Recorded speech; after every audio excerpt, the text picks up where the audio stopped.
नमस्कार दोस्तों, आप सभी का स्टडी फॉर यूपीएससी पीछे से में स्वागत है। GS1 GS2 का मैंने एक्सप्लेनेशन किया था, आपको बताया था डिस्कस करके कि पेपर कैसा आया है। आज निबंध का भी पेपर आ गया है और सबसे पहला हम लोग क्या करते हैं, कंपेयर। तो आपको अगर कंपेयर से पहले मैं बता देता हूँ, मुझसे कुछ पूछना होता है आपको तो इंस्टाग्राम आईडी दिया रहता है डिस्क्रिप्शन में, वहाँ पर आप फॉलो कर सकते हैं, पूछ सकते हैं। आपको जो भी समस्या होगी मैं उसका निदान करने की कोशिश करूँगा। ओके, तो वहाँ पर ज़रूर जुड़िए अपडेट वगैरह के लिए। बाकी देखिए, ऐसे को डिस्कस करते हैं। अगर हम लोग 68 बीपीएससी के पेपर से कंपेयर करें तो 68 बीपीएससी के पेपर में ऑब्जेक्टिविटी ज़्यादा थी, यानी कि दर्शन आधारित जो चीज़ें दी थी ना वो ज़्यादा थी उसमें, और ऐसे ही कोई कथन दे दिया, शब्द दे दिया, लेकिन इसमें सब्जेक्टिव चीज़ों पर ज़्यादा फोकस किया गया है। तो अगर मैं पिछले पेपर से कंपेयर करूं तो थोड़ा सा 2 सेक्शन इसका आसान पड़ेगा। लेकिन जो बिहार के बच्चे हैं उनको मैं एक सजेशन देना चाहूँगा। क्या सजेशन देना चाहूँगा? अरिजीत सिंह के साथ पवन सिंह को भी सुनना शुरू कर दें, क्योंकि भोजपुरी और मैथिली और अब हमारी भाषा जो है बिहार की, वो आपको समझ में आना चाहिए। नहीं समझ में आएगा तो आपके लिए दिक्कत होगी। मतलब मैं ये कह रहा हूँ कि जो बिहार के पृष्ठभूमि के नहीं हैं या जिनको भोजपुरी मैथिली समझ में नहीं आती है, कृपया करके उस पर काम करें, क्योंकि इस पेपर में तीनों सेक्शन में सबसे चैलेंजिंग सेक्शन है सेक्शन 3। मैं दिखाऊंगा अभी पेपर आपको, इसलिए मैं उनके लिए सही सजेशन दे रहा हूँ। आप पढ़ने तो नहीं बैठेंगे भोजपुरी, थोड़ा बहुत डायलॉग वगैरह देख लिया, गाने सुन लिए या समझने की कोशिश किया, आप आर्ट और फिक्शन को अगर मिलाकर आप पढ़ें तो वो ज़्यादा सही रहेगा आपके लिए।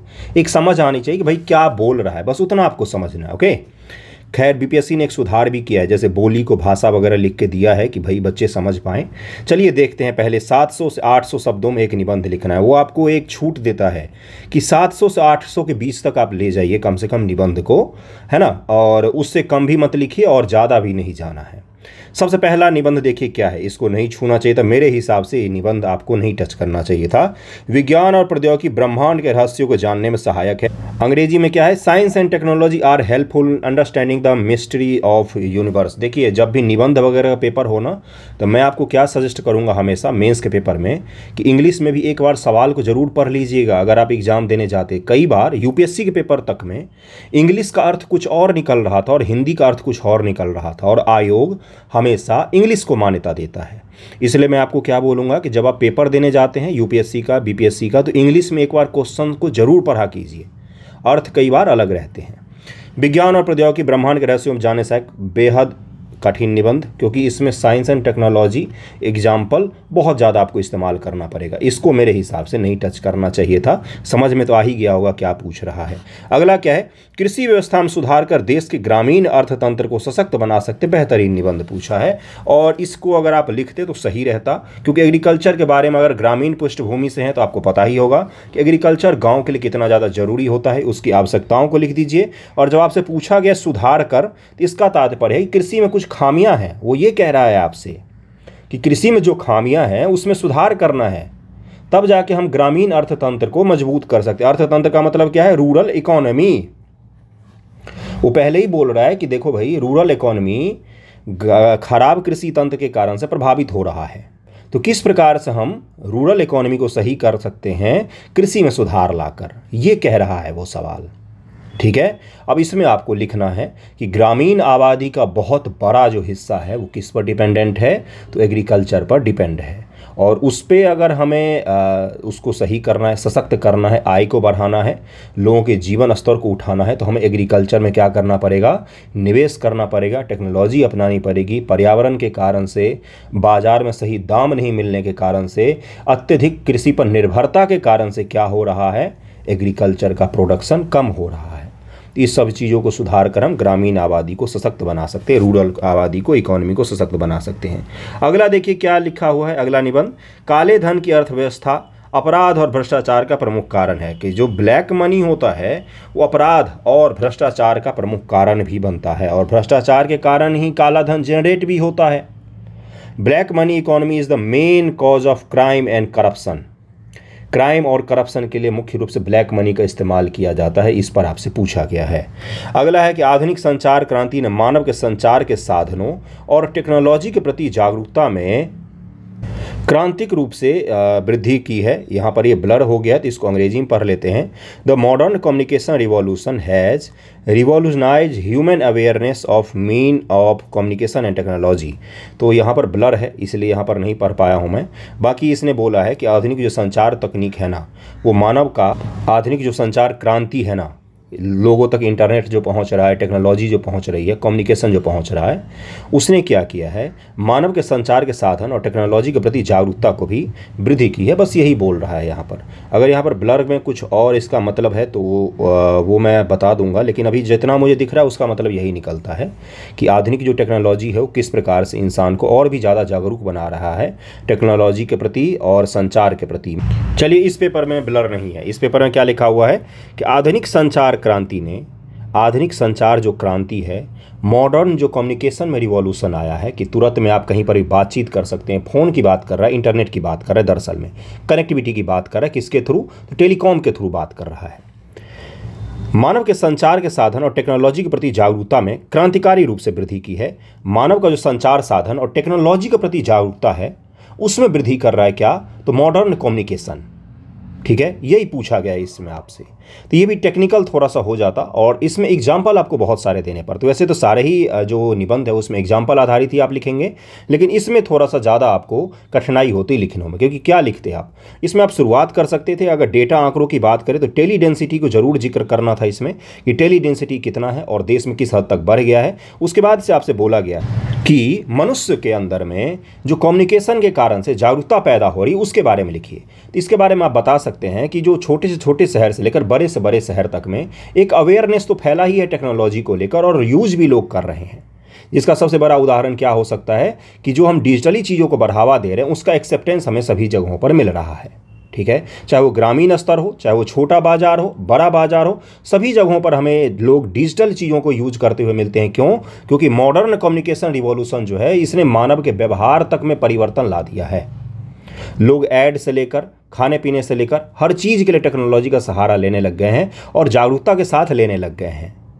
ठीक है, तो इस तरह से आपको लिखना था कि ये जो है मॉडर्न कम्युनिकेशन ये किस प्रकार से लोगों को जागरूक कर रहा है, टेक्नोलॉजी और साधन दोनों के प्रति में जागरूक बना रहा है।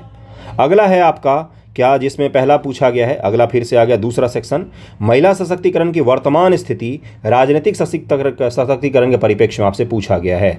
महिला आरक्षण का बिल लाया गया था कहाँ पर? तो संसद और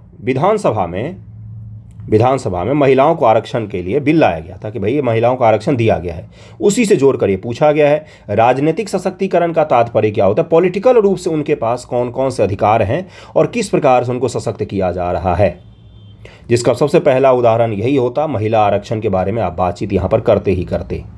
ठीक है, लेकिन आपसे ये भी पूछा गया है कि महिला सशक्तिकरण की वर्तमान स्थिति के बारे में केवल जिक्र करना है आपको। ऐसा नहीं होना चाहिए कि इतिहास से शुरू करके आ रहे हैं वर्तमान तक और सारा इतिहास में ही ख़त्म कर दिया आधे से ज़्यादा लिखकर। थोड़ा सा परिचय इतिहास का दे सकते हैं, लेकिन मुख्य रूप से आपको आज के परिप्रेक्ष्य में पूछा गया है कि आज के परिप्रेक्ष्य में पॉलिटिकल अवेयरनेस या पॉलिटिकल एम्पावरमेंट महिलाओं में किस प्रकार से बढ़ रहा है। पहले ही जब बोल दिया कि वर्तमान परिप्रेक्ष्य में, तो ज़्यादा इसमें इतिहास में लिखने की ज़रूरत आपको बिल्कुल भी नहीं है, नहीं लिखना चाहिए था। ओके, चलिए अगला देखते हैं क्या है। अगला है आध्यात्मिक उन्नति तथा शारीरिक एवं मानसिक विकास के लिए योग की आवश्यकता और महत्व पर लिखना था आपको कि योग जो है वो आध्यात्मिक उन्नति, शारीरिक व मानसिक विकास के लिए किस प्रकार से महत्व रखता है, इसके बारे में लिखना था आपको। नई शिक्षा नीति 2023 के फायदे एवं नुकसान को लिखना है आपको। न्यू एजुकेशन पॉलिसी 2023 जो है इसका फ़ायदा क्या है और नुकसान क्या है। 100% फैक्चुअल निबंध है।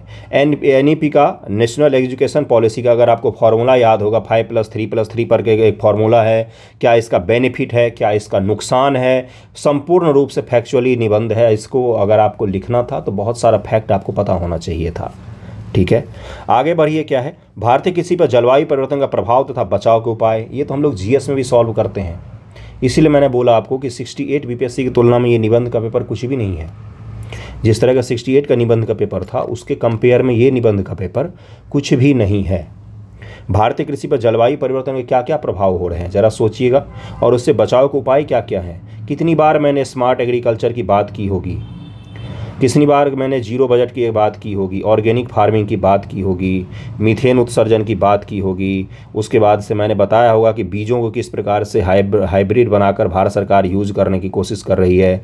क्या हो रहा है, तो भाई वर्षा का पैटर्न बदल रहा है, देश में टेम्परेचर ज़्यादा हो जा रहा है, कहीं पर नुकसान हो जा रहा है। एमपी में ठंड में बारिश हो जाती है गेहूँ काटने से पहले, तो गेहूँ का नुकसान हो जाता है। सब्जियाँ जो हैं उनका प्रोडक्शन कम हो रहा है या ख़राब हो रहा है। वर्षा का पैटर्न बदलने से उत्पादन भी बदल जाता है, कई बार खरीफ फसलों का नुकसान हो जाता है। रबी फसल के लिए बहुत कम समय बचता है, जैसे मानसून अगर देर हो जाती है तो खरीफ फसल बोने में देर हो जाती है, रबी फसल के नुकसान हो जाता है। उससे क्या होता है कि खरीफ फसल को जब देर से बोया तो देर से काटेंगे, उसके कारण से रबी फसल में भी देरी हो जाती है। इससे कहीं ना कहीं पैटर्न में भी परिवर्तन आ रहा है।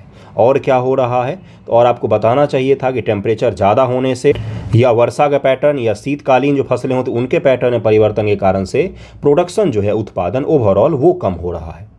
जिसके कारण से क्या हो रहा है कि ग्रामीण अर्थव्यवस्था में, जहाँ पर एग्रीकल्चर का सबसे ज़्यादा आधार था, ग्रामीण एग्रीकल्चर का अर्थव्यवस्था का, उसमें कहीं ना कहीं गिरावट दर्ज की जा रही है।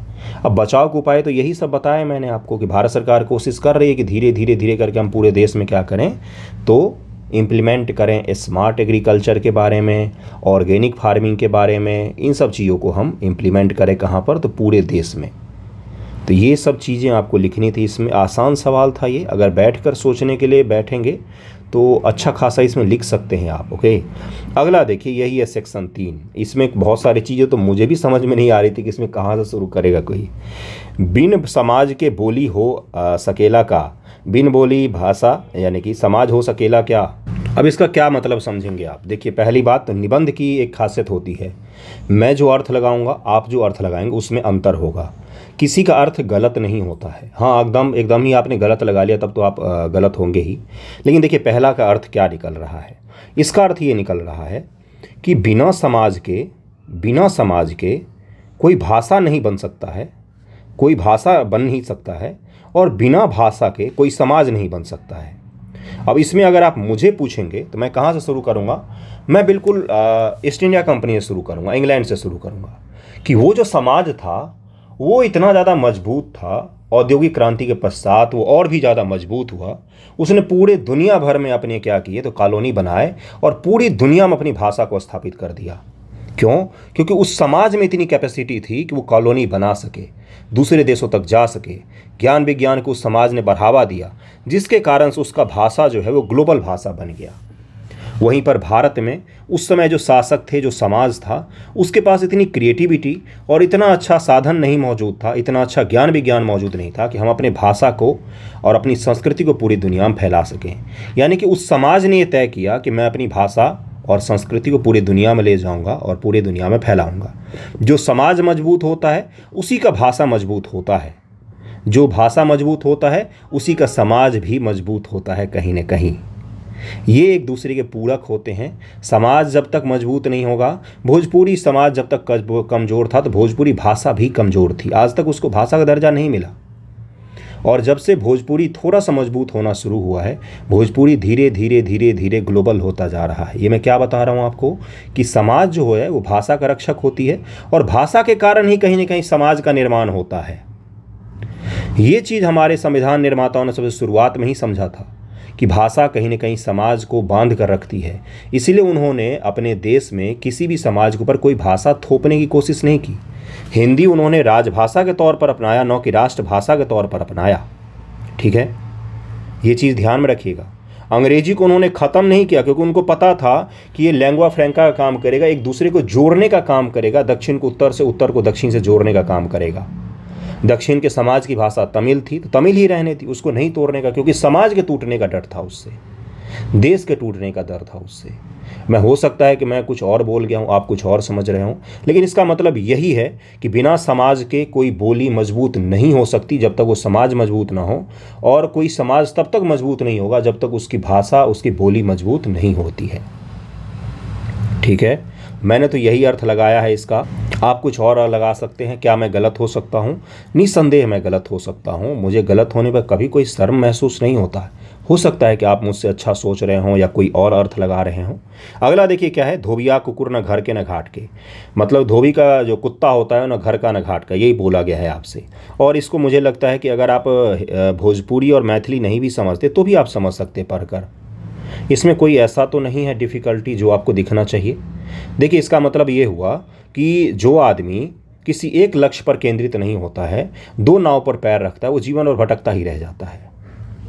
ठीक है, स्वामी विवेकानंद जी ने क्या बोला था, किसी एक लक्ष्य को तय कर लो, उस पर अपना 24 घंटा मन शरीर और हर चीज़ समर्पित कर दो, तब जाके आप उस लक्ष्य को पाने की चेष्टा भी सही से कर रहे हैं, तब जाके आप उस लक्ष्य को पाने की उम्मीद भी कर सकते हैं। इसका तात्पर्य यही है कि धोबी का कुत्ता जो होता है ना तो घर पर चैन से रह पाता है ना घाट पर चैन से रह पाता है, वो बीच में दौड़ता ही रह जाता है। दो नाव पर पैर रखने वाले लोग अक्सर डूब जाते हैं। तो इसीलिए कहा जाता है कि एक लक्ष्य पर ध्यान केंद्रित रहना चाहिए, एक अपने डिसीजन पर केंद्रित रहना चाहिए। इसमें डिसीजन भी हो सकता है। तो इस आधार पर इसको लिखना था। और कोई अगर आपको अर्थ समझ में आ रहा हो तो मुझे बताइएगा। आगू नाथ न पीछू पघा, बिना छान के कूदे गधा। सबसे फनी बीपीएससी कॉमेडी भी कर रही है थोड़ी सी। सबसे फनी और सबसे बढ़िया निबंध का टॉपिक यही है जिसमें किसी को कोई मतलब ही नहीं लगा कि क्या लिखना है इसमें। आगू नाच न पाछू पघा, बिना छान के कूदे गधा। जरा इसको सोचकर मुझे बताइएगा। मुझे एग्जैक्ट तो नहीं पता चल रहा है कि क्या होगा इसमें, आप ही लोग जरा सोचिए। फिर भी मैं सोचकर मैं आपको बताऊंगा जब मैं सोचूंगा तो। अनेर धुनेर के राम रखवार, इसका तात्पर्य ये हुआ, चौथा जो निबंध है 12 नंबर, इसका तात्पर्य ये हुआ कि जिसका कोई नहीं होता उसका ईश्वर रखवार होता है। ठीक है, यानी कि अगर प्रकृति ने किसी को पृथ्वी पर जन्म दिया है, चाहे वो पेड़ पौधा हो चाहे वो मनुष्य हो, तो उसका रखवार भी प्रकृति ही होगा, उसका रक्षा भी प्रकृति ही करेगी। इसी के बारे में आपको लिखना था। ये दोनों निबंध अगर मुझसे पूछे तो थोड़ा सा कठिन हो जाता है। इन दोनों में आसानी से आप लिख सकते हैं। इससे पहला और दूसरा तो आसानी से लिख सकते हैं आप। निबंध का पेपर सेक्शन 3 सबसे कठिन, सेक्शन 1 और 2 तुलनात्मक रूप से कंपेयर करें तो आसान है। मैंने एक्सप्लेन करने की कोशिश की, अभी जस्ट पेपर आया मेरे हाथ में, मैंने एक्सप्लेन करने की कोशिश की। कहीं पर कुछ ऊंच नीच भी हो सकता है, कोई भी भगवान नहीं होता, मैं भी इंसान हूं। तो आपका बुद्धि कहां पर जाता है, कितना सोच पाते हैं, उस आधार पर आप अपने हिसाब से इसको लिखने की कोशिश ज़रूर कीजिएगा। और मैं एक चीज़ बोलूँ, आप में से बहुत सारे लोगों को कठिन भी लग रहा होगा पेपर। आपको कठिन इसलिए लग रहा है क्योंकि आपने आज तक कोशिश ही नहीं की। आप एक ही बार प्लेन उड़ाने की सोच रहे हैं। पहले साइकिल तो चलाना सीखिए, पहले आप लिखिए तो निबंध। आप सोच रहे हैं कि पहला दिन लिखूंगा परफेक्ट लिखूंगा, वो दिन कभी नहीं आएगा। सोच रहे होंगे 6 महीना से, अगला और 6 महीना सोचेंगे आप, फिर आप पीटी की तैयारी करने लग जाएंगे, फिर आप मेंस की तैयारी सोचेंगे। ठीक है, चलिए कोई बात नहीं, लिखने की कोशिश ज़रूर कीजिएगा। यही था आपका निबंध का क्वेश्चन, और इसको लिखिए और बस लिखिए, और क्या बताऊँ। ठीक है, thank you so much video देखने के लिए।